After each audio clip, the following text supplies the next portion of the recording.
Lomachenko should be undisputed champion. He won. Wow. He won that fight. How did you score that fight?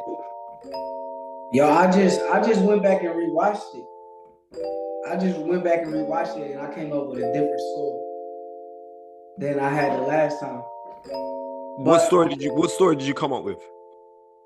Honestly, I felt like it was either a draw or a 7-5 Lomachenko. Dante's Boxing Nation, what's going on, guys? Okay, so that was 2 Shakur clips that I played for you guys right there. The second one was Shakur Stevenson obviously saying that he now has a different scorecard from what he originally had. But when it comes to that first clip of Shakur Stevenson jumping in the ring the night of the fight and saying what he said, you know what made that the most awkward moment of the entire night? Surprisingly, when Shakur said that to the audience, there wasn't a very loud, strong reaction from the audience. I think most of us, including Shakur Stevenson, was expecting a really, really loud cheer from the crowd. You know, like the loud cheers that we heard every single time Lomachenko landed a punch in a fight. Shakur didn't get that type of reaction when he said this. And I think it was because you had a lot of fans. They were just so hurt that Loma lost this fight. They didn't care about Shakur Stevenson telling them that Loma won. They wanted the judges to say that Loma won, because what Shakur said wasn't going to change the history books. Loma and his fans' dreams were completely crushed because Loma had always wanted to become undisputed. Becoming undisputed was almost bigger than winning a gold medal for Lomachenko. So while Loma won the gold medal in the amateurs, he lost the gold medal in the pros, and that's how he feels about this fight. So fans were like, Shakur, we appreciate the condolences, but our guy still has 3 losses on his record. So that's most likely the reason why some of the fans didn't cheer loud when Shakur said what he said. But then you have other fans that were there, they just knew it was a close fight that could have gone either way. And that's why they didn't cheer too much for what Shakur said. So while Shakur wasn't successful at getting a really loud cheer from the Lomachenko fans, he was successful at helping Lomachenko in other ways. Because Shakur was in line behind Lomachenko, he was supposed to be the next mandatory, the next #1 contender. But shortly after, once again, Shakur said what he said in the ring, the WBC, they decided to keep Lomachenko at #1. They gave him the do-over deal right after he lost. And after Shakur Stevenson does all this work and title eliminators and he's promised to be the mandatory, now they put him at #2. Now this is where Shakur, he also helped Lomachenko. We all know the racial tension was very high when it comes to this fight. In fact, we haven't seen non-black American fans this pissed off since Jack Johnson beat Jim Jeffries. So with all of the fake outrage, you would have to wonder, how are they going to score a fight next time Lomachenko is in the ring with another black fighter and it is very competitive? Does old media find some kind of way to try to avenge that loss by making sure that Loma wins next time when it's a close fight? That would not be good news for Shakur Stevenson, because Lomachenko is still a very, very talented fighter. He's a very dangerous fighter.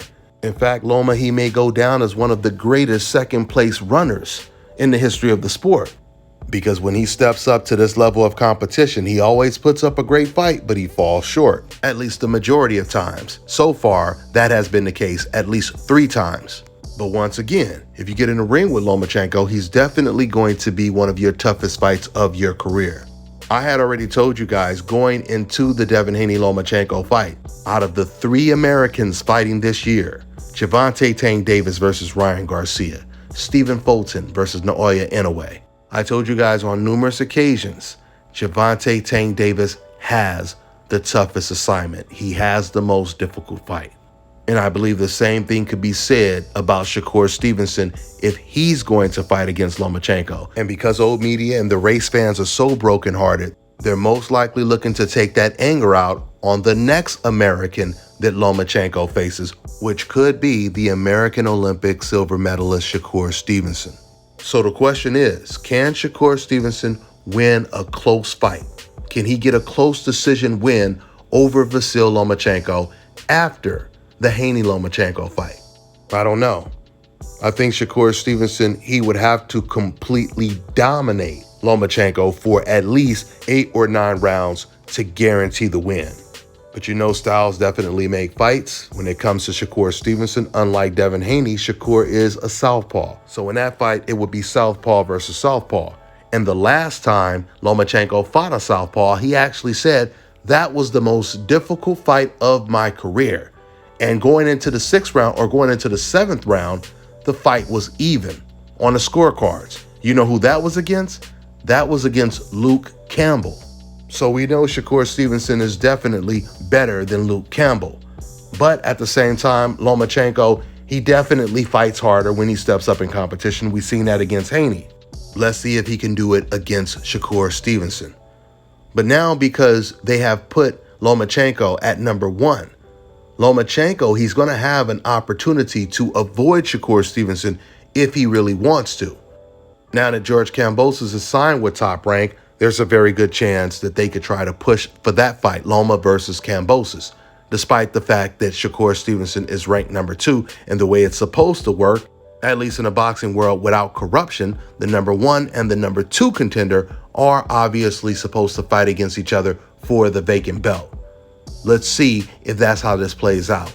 That's all I got for now, guys. I'm on to the next one. All right, now check this out, guys. If you're looking to repair eczema scars, burns and bruises, dark spots and blemishes, the fever blisters, diabetic ulcers, this right here is the perfect product for you guys. It's called LO Decay Face and Body Oil. Athletes and top-ranking boxers, they're also using it after training to reduce swelling, inflammation, and to ease the pain. So get yours today. Go to lodecay.com, like them on Facebook, and follow them on Instagram. Let me tell you guys about Issa Israel Law Firm. It is a full-service legal practice based in Denver, Colorado, an emerging hub for combat sports and high-altitude training. If you're a fighter inside or outside of the ring and you need a law firm you can trust to fight for you, visit thefighterfirm.com or email help@iilawfirm.com. Legal representation is usually limited to plaintiffs or defendants in Colorado, but iFirm can help anyone in the world with trademarking their business name, logos, and U.S. immigration issues. This brother has been my attorney for a while and helped guide me through all kinds of business and civil issues, so make sure you guys go to thefighterfirm.com.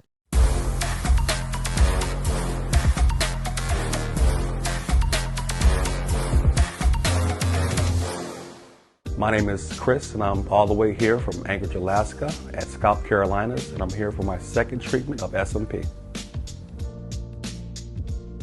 Well, I was sitting at home one day and going over my Facebook page, and they have different, like advertisements popping up, and I saw one for SMP. And I saw some pictures of some guys, a before and after, and I was looking at that, and it caught my attention. So I Googled it. SMP, nothing showed up in my area. So, I did a little more research, and all of a sudden, Scalp Carolinas popped up in the web browser. So I started watching his videos and seeing all the reaction from all the other people. We talked on the phone, we made appointments and everything. I sent him pictures, and he looked at them, and I was like, can you fix this? And, he pretty much said, no problem. My first session, he made me feel extremely comfortable. It was almost like I was talking to family. He started, and during the whole treatment, we talked and, about our families and our life, and, and things that he does and things that I do. And before I know it, the first session was over. When you see someone doing something that they love, as much as I see Enoch Glover love what he does, it shows in his work. I wouldn't point anyone in any other direction but here to North Carolina, Scalp Carolinas, to get this done.